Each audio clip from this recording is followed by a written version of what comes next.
Dios creo que me entiende y me perdona porque estaba en esto que también me parece que es parte de la adoración, como son algunos testimonios escritos que me entregaron con cariño los jóvenes del nivel superior que me hicieron llegar este pergamino.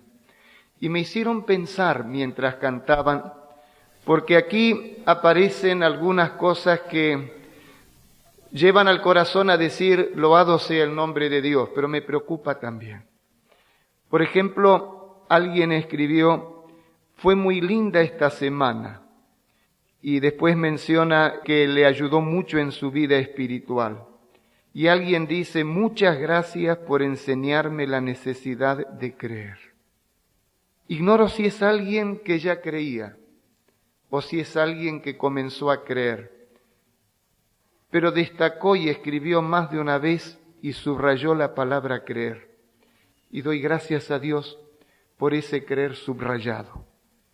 Gracias por su enfoque, fue muy práctico. Pero aquí en el margen hay alguien que escribió, pero pienso que no es porque queda al margen, sino porque estaba lleno el pergamino. Gracias por ayudarme a reencontrar a Dios. Amigo, que el Señor lo siga acompañando siempre, con cariño. Me hace bien sentir que hay alguien que, después de terminar la semana de oración, siente que tiene un amigo más. Gracias por tratarme de amigo y espero que Jesús sea el mejor amigo. Gracias por ayudarme a encontrar a Dios. Que Dios le bendiga con su amor, con cariño, y entonces firma. Hay testimonios de fe, de gente que siente que encontró a Jesús. Pero mientras el pergamino está lleno de los testimonios de fe, y mientras anoche y las otras noches muchos nos juntábamos para orar a Dios, y eso fue bueno, yo pienso en qué estará pasando en el corazón de aquel que todavía no consiguió eso que estaba buscando. ¿Cómo se sentirá aquel que no consiguió ese reencuentro pleno con Jesús? ¿O cómo se sentirá aquel que casi pasó para participar de la oración, pero su timidez hizo que se quedase en el banco y después comenzó a sentirse culpable por no haber podido testificar por Jesús y con su autoestima destruida y sintiéndose quizá pecador o pecadora, sintiéndose frustrado o frustrada, hundiéndose en el fracaso? Porque no nos engañemos, una semana de énfasis espiritual es una semana que nos lleva a tomar decisiones. Y yo estoy pensando, ¿y qué pasa con el que no hizo la decisión del lado de la fe? Con quien no hizo la decisión del lado del creer. Qué linda la fiesta para los que dijimos, me encontré con Jesús. O volví a la casa de mi Padre Dios. Sentí el abrazo de Dios sobre mi corazón. Sentí la voz de Jesús hablándome de nuevo. Me reconcilié con Dios. Qué lindo todo eso. Pero ¿y cómo será que se siente el que estuvo cerca y no lo consiguió? O peor, el que estuvo sintiéndose tan lejos que le pareció que por estar tan lejos era un miserable paria sin derecho a mirar siquiera a los ojos de Jesús. No me gusta que sea así. Pero he tenido muchos problemas en la vida por esa mezcla de idealismo y realismo con el que me gusta ver las cosas. Porque soy un idealista, ya le he dado 34 años de ministerio a Jesús y quiero darle todo el resto de la vida en servicio ministerial también. Pero hay un realismo que tiene que ver tal vez con esa fase melancólica de la vida, que hace que algunos piensen que soy pesimista, y a mí me parece que es realismo, porque creo en la conversión, pero también soy realista en saber que no todos decidieron todavía. Y soy realista al saber que en cada semana de oración, mientras nos unimos al gozo del cielo por un pecador que se arrepiente, Siempre hay alguno que se va cabizbajo por la puerta del templo a llorar en la soledad su angustia y a veces desesperación, porque no encontró lo que el que se sentaba con él en el banco consiguió. Y yo quiero dedicarle a ese mi tema de esta mañana. No te ofendas, no te sientas fuera, porque digo que le voy a dedicar a ese o a esa compañeros nuestros el sermón de esta mañana. La fiesta fue tuya hasta ahora, pero quiero, como el padre de la parábola del hijo pródigo, irme un poco afuera para buscar al hijo que se me quedó allá afuera, hasta enojado, sin querer entrar en la fiesta. Porque creo que, como Ricardo Palma escribía en versos hace ya mucho tiempo, muchos están, como dice su poesía, sobre quiénes son los muertos. No son los muertos los que en dulce calma la paz disfrutan de la tumba fría. Muertos son los que tienen muerta el alma y viven todavía. No son los muertos, no los que reciben rayos de luz en sus despojos yertos. Los que mueren con honra son los vivos. Los que viven sin honra son los muertos. La vida no es la que vivimos. La vida es el honor, es el recuerdo. Por eso hay muertos que en el mundo viven y hombres que viven en el mundo muertos. No consiguieron entrar en el verdadero sentido de la vida. Y mientras sus cuerpos vegetan y sus intelectos se hunden en el pozo de la depresión, aprisionados por las emociones de la frustración y del fracaso, se olvidaron de vivir. O no entendieron lo que es vivir. Y se niegan a pensar y no pueden creer y anulan la existencia. Muchas veces me dediqué a tratar de entender por qué pasan esas cosas. Y tengo que ser honesto en decir que no hay una única causa, hay muchas, muchas. Pero ¿cuál es la causa más frecuente entre los que conocemos el camino de la fe y hasta hemos dado testimonio de ella y fuimos genuinos y sinceros cuando sentíamos que le estábamos dando la espalda al pecado y al mundo y entramos en las aguas del bautismo y sentimos el abrazo de amor de Dios y sentimos la paz del alma? Y ahora, ¿por qué estamos lejos? Es que muchas veces nos equivocamos al concebir cómo es la vida cristiana. El ahora fallecido pastor Salim Japas, pero que vive en el recuerdo de aquellos a los que de una o de otra forma nos ayudó, me dio una mano de fe cuando yo era un muchacho de unos 15, 16 años. Él mayor que nosotros, pero amigo de la familia, porque cuando Japas se convirtió era el único adventista de la familia, muchacho de 14 años de edad. Fue desheredado por su padre, un comerciante fuerte de Lomas de Zamora, y un día mientras íbamos por una calle de Florida, con emoción me dijo: Daniel, no sabes cuántas veces caminé por estas calles cuando estudiaba como adolescente en el Instituto Florida, caminando para distraer el hambre que sentía, porque mis padres no aceptaron en ese tiempo que yo tuviese la fe que ahora tengo. Y quedé sin comer más de una vez caminando por estas calles de Florida. Pero a través de testimonio de fe, un día se bautizó un miembro de la familia y otro día otro y otro y otro. Y entiendo que todos sus hermanos entraron en la fe, y su madre también. Y su padre, que sepa, no se bautizó, pero llegó a creer.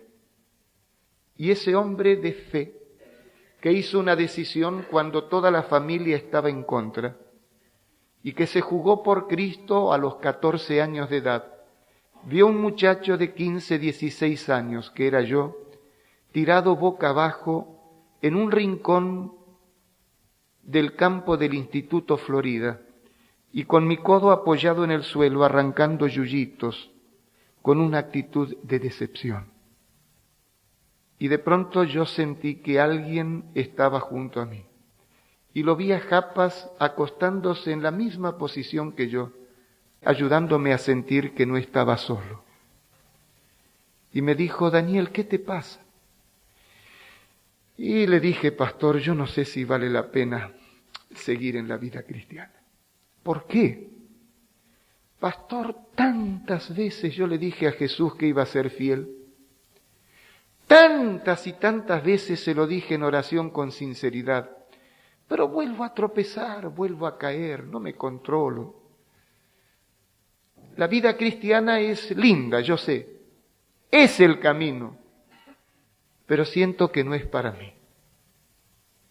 Que tal vez no vale la pena seguir insistiendo. Nunca olvidé las palabras de Japas de ese día. Y desde este mismo púlpito, como testimonio las conté, y más de uno de ustedes me debe haber escuchado. Él me dijo: Daniel, el cerdo y el cordero, los dos pueden caer en el mismo barro.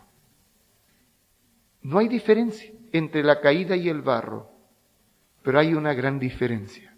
El cordero se siente mal por estar sucio. Siente que ese no es su lugar, ese no es su ambiente. Y desesperadamente trata de salir. Y aunque resbale y caiga una y mil veces, sigue luchando, no se conforma porque sabe que ese no es su lugar. En cambio, el chancho está chocho de la vida, me dijo Japas. Se siente feliz de la vida en el barro, ese es su ambiente. Y si tratás de sacarlo, se te va a enojar y va a tratar de agredirte, porque el ambiente de él es ese. El que cree y el que no cree, Daniel, pueden caer en el mismo barro, tener las mismas flaquezas, hasta cometer los mismos pecados. Pero mientras que el que no ama a Jesús siente que ese es su ambiente natural y se enoja cuando querés sacarlo, el que ama a Jesús tiene algo de cordero en su corazón porque Cristo entró en su vida y se siente mal con la suciedad de esos pecados, se siente mal en el barro y aunque resbale y caiga una y mil veces, sigue insistiendo en salir. Y me recordó el versículo que dice: 7 veces cae el justo, 7 veces también se vuelve a levantar. Ahora que me gusta la escatología, y no de hoy, de hace muchos años, se me ocurre pensar que el 7 fue usado muchas veces como símbolo de totalidad. Todas las veces, cuantas veces caiga el justo, todas ellas se vuelve a levantar. Me temo que alguno que estaba ya pensando en irse, gracias a Dios que se queda, lo estaba por hacer porque aunque aquí no tiene el césped del Instituto Florida, se encontraba tirado en el piso y boca abajo, arrancando yuyitos mentales y tirándolos con decepción, pensando que ya no vale la pena. Y yo quiero decirte que vale la pena. Y quiero, como lo hizo Japas conmigo aquel día, ponerme al lado tuyo para decirte que, aunque todos decimos te entiendo, es probable que sea verdad lo que estoy diciendo que te entiendo, porque lo que conté lo conté de corazón, es una experiencia de mi vida. Y quiero decirte que han pasado muchos años desde entonces hasta ahora, 38, 39 años, y veo que valió la pena escuchar a aquel siervo de Dios en lo que me dijo ese día. Cuando creas que todo está perdido, simplemente es el momento de empezar de nuevo.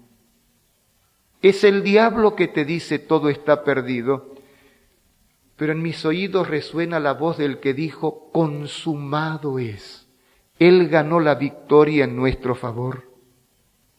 Es Él el que nos ayuda a empezar a pensar de nuevo y a comenzar a creer como hay que creer.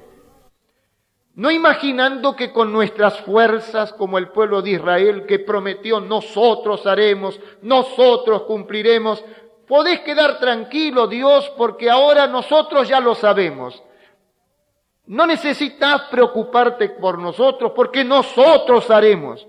Y fracasaron. Es el Señor entrando en nuestra vida y obrando por nosotros el que nos va a dar la victoria. Sacate el yo de la cabeza y mira a Jesús. Pero como una ilustración diferente y sin embargo igual. Diferente porque no es mi vida y no hay nada más antipático que ponerse delante de la gente para decir, ¿vieron que pude? El ego empieza a crecer. Pero te conté un momento de fracaso de mi vida. El triunfo se debe a Cristo. Ahora quiero hablarte de un hombre que se sintió, como decía Ricardo Palma. Te leo de nuevo la primera estrofa. No son los muertos los que en dulce calma la paz disfrutan en la tumba fría. Muertos son los que tienen muerta el alma y viven todavía.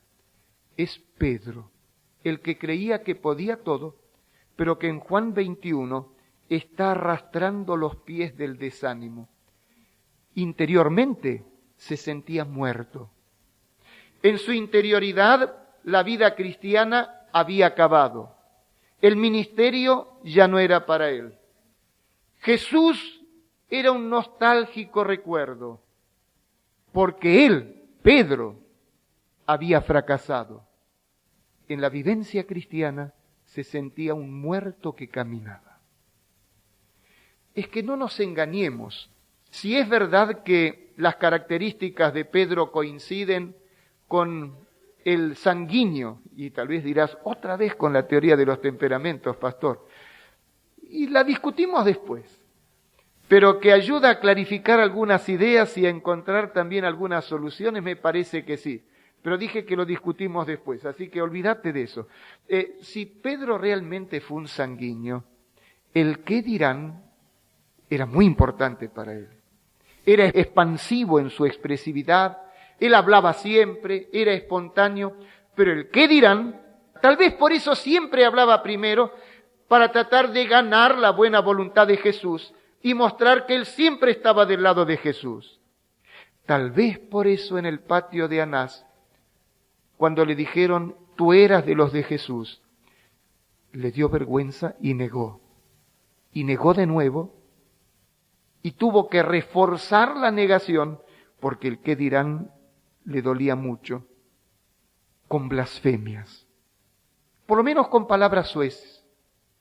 Pero después de eso, Pedro se derrumbó. El qué dirán y el ahora qué digo yo. ¿Con qué cara me presento ante mis compañeros de fe? Después de haber prometido tan enfáticamente y haber dicho que era mejor que todos, porque todos te negarán, pero yo, ¿con qué cara? ¿Y cómo hago ahora para predicarle a esa mujer delante de la cual negué a Jesús? ¿Y cómo hago para hablarle de Cristo y de ser transparente, honesto, sincero, a ese soldado delante del cual dije palabras pesadas para demostrar que no soy, que no tengo nada que ver? ¿Con qué cara? ¿Dónde está el testimonio cristiano? Pedro estaba revolcado en el barro del desánimo. No daba más. Por eso lo encuentro aquí en Juan 21 en la situación en la cual está. Leo desde el versículo 1. Después de eso, Jesús se manifestó otra vez a sus discípulos junto al mar de Tiberias, y se manifestó de esta manera. Estaban juntos Simón Pedro, Tomás llamado el Dídimo, Natanael el de Caná de Galilea, los hijos de Zebedeo y otros 2 de sus discípulos. A pesar de todo, Pedro seguía teniendo liderazgo. No nos engañemos. Arrastró con él a 6 más que estaban allí. Junto al mar de Tiberias, y yo me acuerdo Tiberias, y me acuerdo que fue junto al mar de Tiberias, donde Jesús encontró por primera vez a Pedro.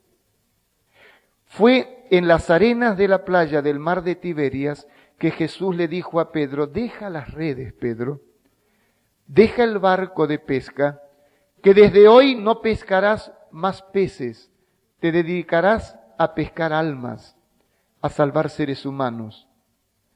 Y Pedro había vuelto al mismo lugar del comienzo.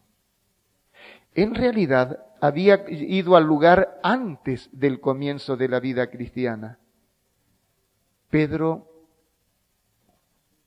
en la práctica, estaba abandonando el ministerio. En realidad, casi diría que estaba abandonando la vida cristiana. Había vuelto a sus andanzas anteriores, a su oficio de pescador. Simón Pedro les dijo: voy a pescar. Es como si hubiera dicho: esto de seguir a Jesús es maravilloso, lo más sublime que encontré en la vida. Todo el mundo debiera hacerlo, solamente que no es para mí. No es para mí. Yo creía, estuve 3 años y medio luchando, tratando de aprender del maestro, de hacer lo que él mandaba, y cuando ya debiera estar graduándome, por así decirlo, en la vida cristiana, volví a las mismas de siempre, el mismo hipócrita de siempre. Negué a Jesús, lo traicioné. No, esto no es para mí. Yo me voy a pescar. Vuelvo a lo que fue mi vida de siempre. La vida cristiana es muy nueva, todo para mí, pero muy lindo. No puedo, no me encajo. Parezco, como dicen así en el lenguaje coloquial, un sapo de otro pozo. Estoy fuera de ambiente. En cambio, con los barcos yo me entiendo bien. La red la sé manejar. No será lo mismo, no tiene el sentido de sublimidad que tienen las cosas de Jesús, pero en eso sé manejarme. Y siempre pasa que cuando uno se vuelve atrás, y especialmente si tiene liderazgo natural, arrastra a otros. Y después que Pedro dijo: voy a pescar, en el versículo 3 ellos le dijeron: vamos nosotros también contigo. Arrastró a media docena más de sus ex colegas de fe y hasta de ministerio. Fueron y entraron en la barca y aquella noche no pescaron nada. Dios detrás del fracaso, ¿me lo podés creer? Pero, pastor, ¿cómo viene a decirme Dios detrás del fracaso? Yo creo que esa noche fue verdad. Que Dios en su misericordia no quiso que les fuese bien en la pesca. Porque ese no era el lugar de ellos. ¿Y no te pasó cuando le das las espaldas a Cristo, que empezás a darte con la frente en una pared y con la frente en el piso y tropezás y caes? Solamente que algunos, cuando entran en esa experiencia, se endurecen más. No quiero que sea esa tu actitud, pero hay que ser realistas. Algunos se endurecen más, se ponen más tercos y casi diría que empiezan a revivir como factor multiplicador de la experiencia la triple negación. Qué maravilloso que fue Jesús al hacerlos fracasar como pescadores, para que entendieran que ese no era el lugar de ellos. Solo que pobre Pedro, tras de llovido mojado, me fue mal en la vida cristiana y ahora me va mal en lo secular también. Fracasé en lo que era mi ideal, un ideal que me dio Cristo. No había sido mío, pero Él me lo inculcó. Y ahora fracaso hasta en lo material también. Pedro se sentía como uno de los que están muertos, pero caminan todavía. Pero aquí viene una de las maravillosas joyas de la gracia de Dios. En la hora más crítica y difícil aparece Jesús. Cuando ya iba amaneciendo, se presentó Jesús en la playa, mas los discípulos no sabían que era Jesús. Y les dijo: hijitos, ¿tenéis algo que comer? Y aquellos fracasados tuvieron que reconocer la situación. Le respondieron: no. Pastor, dígame, ¿no era un poco sádico Jesús? Si él sabía que habían fracasado. Jesús estaba tratando de usar algo así como una especie de shock, una reacción, producir en ellos esa reacción para ayudarles a entender que no debían volver atrás. Ese ya no era el lugar de ellos. Y él les dijo: echad la red a la derecha de la barca y hallaréis. Lo mismo que había dicho Jesús cuando encontró a Pedro en el mismo lugar de Tiberias 3 años y medio atrás. Es como si Jesús dijera: vamos a empezar todo de nuevo. Fue a buscarlo en el mismo lugar donde lo encontró la primera vez. Pedro había vuelto al mismo lugar. Es como si dijéramos, había perdido todo lo que había conseguido en esos 3 años y medio. Y algún profesor fastidiado y ansioso hubiera dicho: veo, valió la pena. ¿Para qué trabajar por él? Y tal vez alguno de los que se opuso a que ese muchacho venga al colegio empieza a pontificar: yo dije que no valía la pena gastar fondos de la iglesia para mandar a esa chica al colegio. ¿Para qué? Y ese otro muchacho, ¿qué ganamos?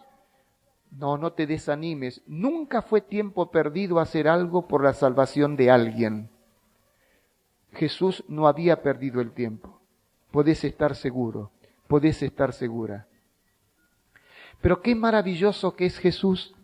Volvió y fue a buscar a Pedro donde Pedro estaba. Como si dijera: vamos a empezar todo de nuevo. Me contaba en Chile el pastor Gutiérrez que cuando él era muchacho estaban en el campo, vio incendiarse parte de una hacienda, parte del campo, y especialmente el fuego había comenzado en la caballeriza. Y los caballos, desesperados a ver el fuego, ¿saben lo que hicieron? Corrieron hacia la caballeriza que estaba en llamas. Y viendo las llamas, despavoridos escapaban. Pero en el pavor por el fuego, volvían otra vez a la caballeriza. Escapaban y volvían permanentemente. Claro, uno no puede decir que la psicología del caballo es así, a menos que sea un caballo estudioso para poder explicarlo. Pero aparentemente esos caballos fueron a buscar refugio en el lugar donde ya habían tenido refugio antes. Iban para refugiarse, aunque fuera el lugar en llamas el más peligroso. Y saben que en la vida nos pasa así. Cuando entramos en una crisis, tenemos la tendencia a retroceder en nuestras vivencias para refugiarnos en un lugar donde creímos habernos sentido bien, aunque a veces sea el lugar en llamas, el lugar más peligroso de todos. Los psicólogos dirán: Freud tenía razón, eso es regresión. No sé si eso es regresión, tal vez sí, pero hoy no estoy discutidor. Hoy te dejo los problemas para después. Lo que yo sé es que Pedro hizo una regresión, volvió al pasado, pero era el pasado que no le convenía, era el establo en llamas, el peor lugar donde buscar refugio. Pero él sentía que, bien o mal, eso ya lo conocía. Y fracasado en lo que era mejor, vino a refugiarse en un pasado que no era para él. Qué bueno que fue Jesús. Volvió al pasado de Pedro. Sabía que lo iba a encontrar allí. Y lo encontró igual que antes de hablarle el primer día. Y con esa actitud fue como decirle: Pedro, vamos a empezar todo de nuevo. Te encontré aquí en una noche en que no pescaste.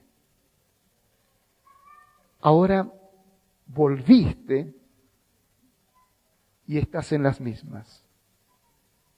Y reviviendo el pasado, pero el pasado feliz del comienzo de la vida cristiana es que Jesús le dijo a Pedro y a los demás, echad la red a la derecha. Y cuando se llenó de peces el barco, Pedro dice, es el Señor. Ya no le interesó el barco. Pero Pedro no quería que Jesús se fuese, sino que Pedro se sentía fracasado, se sentía mal. Pedro tenía su autoestima hecha pedazos. Y en el versículo número 9, al descender a tierra, vieron brasas puestas y un pez encima de ellas y pan. Y Jesús les dijo, traed de los peces que acabáis de pescar. Subió Simón Pedro y sacó de la red a tierra, llena de grandes peces, 153, y aun siendo tantos la red no se rompió. Y les dijo, venid y comed. Pero no les dio a comer de los 153 peces. Les dio a comer el pez que Jesús había asado y el pan que Jesús había preparado para ellos. Una manera de decirle, ustedes que van a entrar en el ministerio, no deben pensar en que tendrán que vivir de su propio trabajo. Tengo poder para multiplicar, pero yo sé mantener a mis siervos y ministros. Más de uno ha dejado la obra, pastor, maestro, profesor, médico, porque cree que no alcanza el dinero. Los que ya se jubilaron y vivieron toda la vida sirviendo al Señor saben que lujo no, pero dignidad sí. Y ahí Jesús le está diciendo a Pedro, después de hacerlo fracasar, el poder es mío, Pedro. ¿Cuánto pescaste? 153 peces grandes, además de los otros. Bueno, por aquí yo tengo hecho un pez asado y pan, para que comas con los otros siervos también. Hay muchas cosas que Jesús quiere decirnos antes que cerremos esta semana de oración, pero la más importante es la que viene ahora. Y por esto que viene ahora es que dije que quería dedicar el tema de esta mañana al que se sintiese como que todavía no encontró. Voy directamente al versículo número 15 en adelante. Cuando hubieron comido, Jesús dijo a Simón Pedro, Simón, hijo de Jonás. ¿Viste que no lo llamó Pedro? Porque cuando lo encontró allá, lo encontró como Simón. Le dio un nombre que tenía que ver con un cambio, pero Pedro había retrocedido y es como si Jesús le dijera de nuevo, vamos a empezar todo de nuevo, Simón.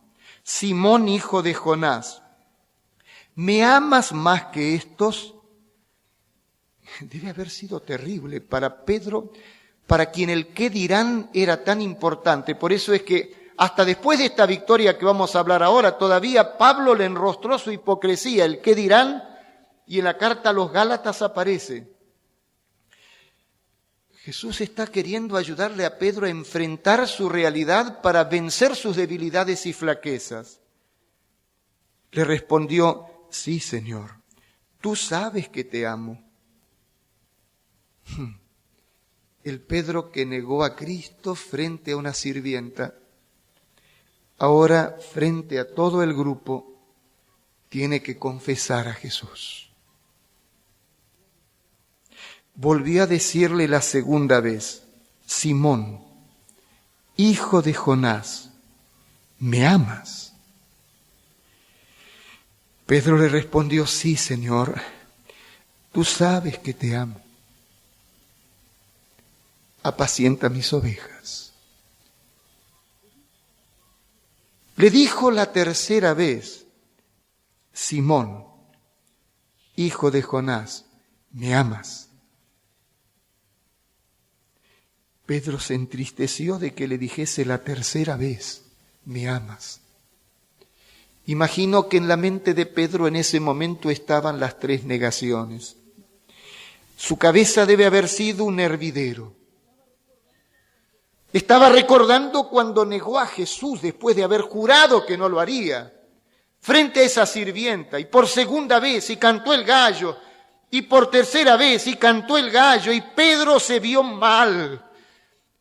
ahora con su autoestima destruida, había abandonado ministerio, vida cristiana, todo, volvió a la vieja vida. Y Jesús lo fue a buscar como para decirle, no muchacho, no es para que abandones todo, es para empezar todo de nuevo. Estoy aquí para buscarte como aquel primer día. 3 veces Pedro negó a Jesús. 3 veces Jesús lo llevó a confesar. Estaba curando las heridas del fracaso. Estaba rehaciendo y reconstruyendo un cristiano fracasado para decirle, te devuelvo mi confianza. Porque tantas veces como Pedro negó a Jesús, tantas veces ahora Jesús lo llevó a que confiese que lo amaba y tantas veces también le dio la misma misión que un día le había dado en ese lugar. Jesús reconstruyendo un cristiano fracasado. Jesús devolviéndole las credenciales a un obrero fracasado. Jesús rehaciendo la autoestima de un hombre destruido. ¿Y la base cuál fue? Una relación de amor con Jesús. Y ahora Jesús, al comenzar todo de nuevo en base a una relación de amor, le devuelve la confianza. Ese es Jesús. El que en esta mañana te dice, no te vayas a pescar.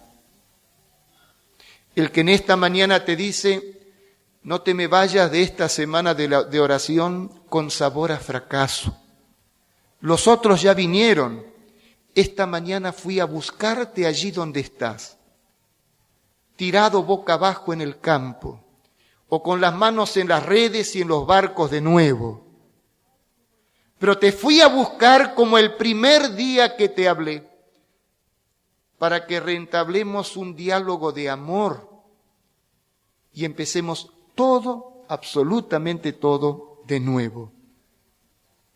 Porque el diálogo entre Jesús y Pedro terminó en el versículo 19, sígueme, sígueme.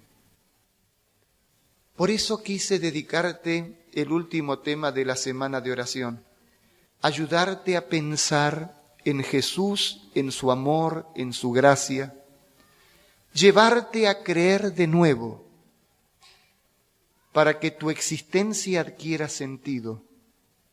Y a través del creer, vivas lo único que merece vivirse, y es una vida auténticamente cristiana.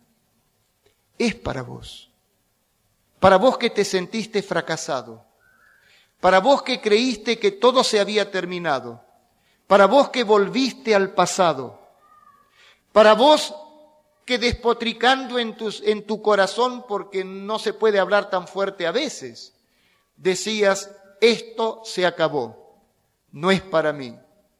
Quiero decirte que esta mañana Jesús te fue a buscar donde estabas para decirte vamos a empezar todo de nuevo. Y empezar todo de nuevo significa confesar tu amor a Jesús y permitir que Él te reconstruya. Y no importa cuánto hubieses retrocedido, empezar otra vez, creer otra vez. Y yo quisiera terminar con una oración en esta mañana también. ¿Hay alguien que quisiera que le dijese a Dios de su parte, Señor, gracias por haber venido hasta donde estaba para ayudarme a empezar todo de nuevo? Alguien que quiere decirle al Señor, yo te amo y te agradezco porque me amaste primero. Y quiero que juntos empecemos otra vez todo de nuevo. Quiero creer. Podría haber la mano de alguien que quiera que haga esa oración. ¿Y por qué no nos arrodillamos mejor como señal de entrega al Señor para tener esta oración juntos de rodillas? Padre nuestro que estás en los cielos. Quizá en esta mañana, y digo quizá porque cada uno tiene su propia vivencia, no somos iguales, pero en algunas cosas nos parecemos. Quizá en esta mañana estábamos cabizbajos, emocionalmente tirados en el suelo, sin querer mirar al cielo, emocionalmente habiendo vuelto al pasado. Pero en esta mañana te agradecemos porque viniste a buscarnos donde estábamos. Así como un día buscaste a Pedro a orillas del mar, viviendo su fracaso y volviendo al pasado, y me encontraste a mí en el Instituto Florida, acostado boca abajo en medio de los yuyos, cortando yuyitos. Hoy encontraste, Jesús, a mis hermanos, cada uno donde él se encontraba y en su actitud típicamente peculiar. Pero quiero creer, Señor, que a cada uno nos diste el mensaje de amor que necesitábamos. Por eso te agradecemos que viniste a buscarnos. Agradecemos tu paciencia, agradecemos tu misericordia. Agradecemos porque entendemos que eso es amor, no lo que nosotros creíamos. Y es ese tu amor que nos ha inspirado y sentimos que aunque sea imperfecto nuestro amor, estamos amándote de nuevo, Jesús. Y ya que tú nos estás diciendo, vamos a empezar todo de nuevo, te decimos en esta hora, Señor, yo creo. Creo en ti. Ahora creo en tu gracia. Ahora creo en tu misericordia. Ahora creo en tu perdón. Ahora creo en tu mano extendida a través del abismo y me aferro a ella para decirte que te amo y caminar junto contigo el nuevo camino que empezamos hoy. En el nombre de Jesús. Amén.